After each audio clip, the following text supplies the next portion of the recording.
Want some money? Want my car? Trim spa, baby. Like my body. And if I ever make an album, I want him to produce me. I love you more than all the fishies in the sea. So today I wanted to channel my inner Anna Nicole Smith to do a review of the movie Anna Nicole that was on Lifetime just a couple weeks ago. Now, I was super excited when I saw the previews for it. I'm a huge Anna Nicole fan. I always had been of hers. I loved her reality TV show because that was like mostly my era. But when she did her show, I always did like research on her and found like all her Playboys that she's done and all these movies. She was in Naked Gun and Skyscraper, and I was just infatuated by Anna because Anna is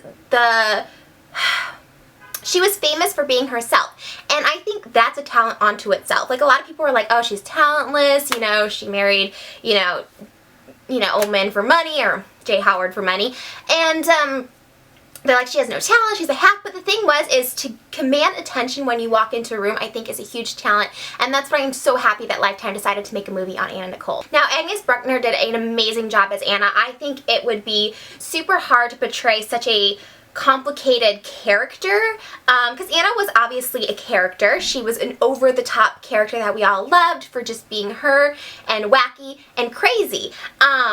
And I think it's really hard to play someone who's over the top, wacky, crazy, but also show that they have a soul, that they're human, that they have a real side to them. And I think she did an amazing job, as did everybody. Martin Landau played J. Howard Marshall, which was amazing. Just, it really kind of just gave me like chills, the whole thing. And the kid they had to play her son Daniel when he was a teenager was like so spot on, as was Howard K. Stern. Like, they just had really good portrayals, especially for just a Lifetime movie. I was really excited about the cast that they had. Virginia Madsen played her mother, and I loved that they included her mother, because in the reality show they didn't really talk too much about her mother, other than she had sort of a shaky relationship with her family back in Texas.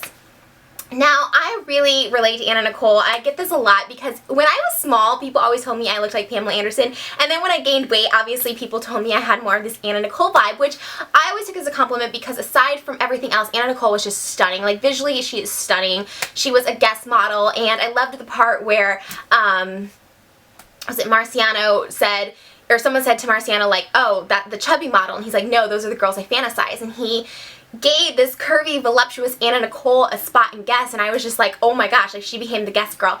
And I have to say, Anna is very self-destructive. I'm not going to sit here and be like, you know, she wasn't crazy, you know, and I think a lot of it was obviously the drugs. But here's the way I kind of relate to her. Yes, we both were strippers and blah, blah, blah, like sort of have the same aspirations, so to speak, whatever, you know, just wanting to be loved and feeling glamorous and just, you know, being ourselves, I guess. But the main reason I really connected with Anna, I think on the reality show and in her real life, and then also, you know, just from what I've seen through the movie, is I tell people this all the time. Like, I don't think that I was crazy. Like, you know, like, people always say, Trisha, you're bipolar or schizo, like, I'm worried for your mental health. The thing is I don't think I was born crazy. Like, I don't think I have a mental illness. I think through people I met, through, you know, people that have used me, and just, you know, things that have really hardened me over life, I think I became a little crazy as my coping mechanism. And I use the word crazy very loosely. Meaning, like, yeah, my mental state can be a little off at times. Like, sometimes right and wrong is confusing to me because I live in this fantasy world. And when I was watching the Anna Nicole movie, you know, one of the things they had was Anna in these beautiful jewels and red dress, and she was sort of like telling, you know, Anna back when she was, you know, in Texas, sort of like, you know, like, this is what you're going to be, this is what we want to become, sort of thing. And that was sort of the tie to her fantasy world.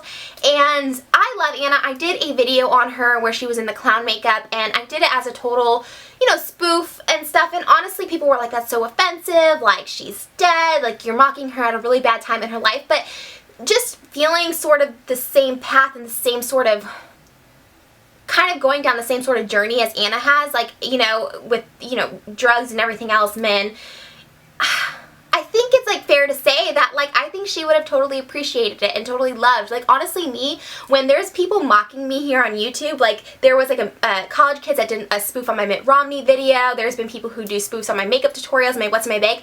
I find it so flattering. Like, I love it because I love the attention, and in a way, I think Anna would have too. I think she would have been flattered. And people, you know, mock me at some of my low times. There's a video I saw of someone crying, being like, oh, I'm Trisha, like, I am so much money, blah, like, you know, and to me, it's just, it's funny and it's flattering, and in a way, it makes me feel like I'm a star, you know, and I guess that's where the real similarities come down to it, not just the physical of, you know, being a blonde bombshell and, like, you know, aspiring to be a certain look or having a certain idols in our life. Hers was Marilyn. Mine has always been, like, Pamela and Anna, to be honest. Like, I've always styled myself after those girls, and I just think, you know, because that's what I think is pretty. You know, everyone has different. Some people think Giselle Bundchen is pretty and they want to look like her, or, you know, whoever it is, Ariana Grande, whatever, you know, whoever your idol is, like, we all have the people we want to aspire to be, look like, whatever, and they've always been a physical icon for me.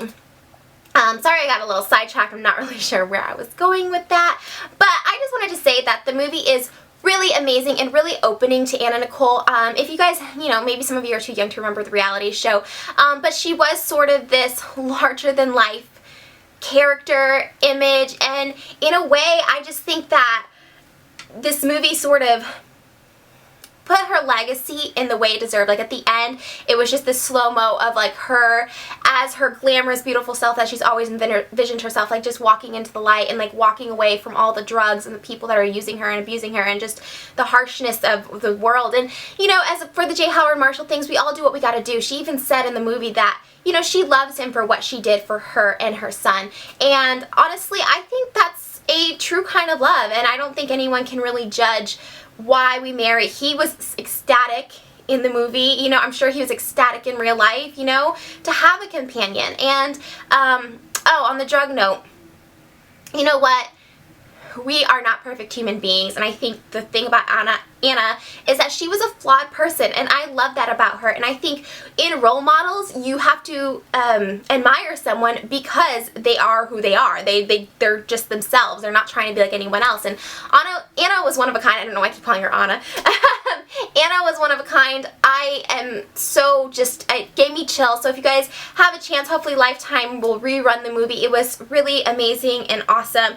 Anna Nicole Smith was an awesome, beautiful girl who I love, and I don't know, I just wanted to do my little review on it, especially because the night that it premiered, I remember a ton of you were saying, oh my gosh, Anna Nicole's story kind of reminds me of Trish, and, you know, look like each other and all that stuff, and like, why didn't you play Anna? And I couldn't have done it justice. Like, the girl who played her did an amazing job, and fun fact, the girl who played her was Hungarian, like me. I was like, oh my gosh, so she did amazing. Like, there's just no way I could do it justice. Like Anna, I'm very self-aware that I am no actress, but, you know, I'm Trish, and that's all that matters. Thank you guys for watching this video and letting me blab a little about who inspires me and my inspirations in life. And until next time, here are my kissies for my little baby fishies. Bye, guys.